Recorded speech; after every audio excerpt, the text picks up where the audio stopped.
Some of the Burn-es have come with the steering very tight, and you will feel a slight notch as you turn from left to right.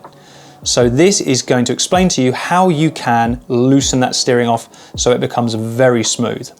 The problem is that the steering rings have been over tightened down onto the bearing. So our job now is to loosen them off. So first of all, we're going to fold the stem down onto a cloth. We now use a heat gun to break the Loctite.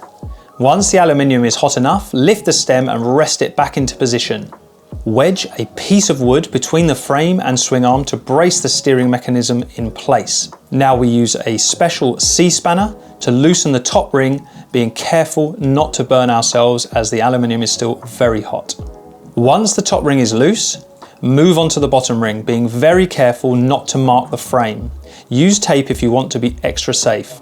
Once the bottom ring is loose, we fold the stem down. We use a rubber mallet to firmly tap the top of the rotary head to break the Loctite loose from the bearing to free it up. We then lift the stem back up and check the steering is loose. Once we feel no resistance or notchiness, we are ready to retighten. Place the block of wood on the other side of the scooter and wedge in place. Now we tighten the bottom ring until we feel some resistance. We then tighten the top ring down onto the bottom ring.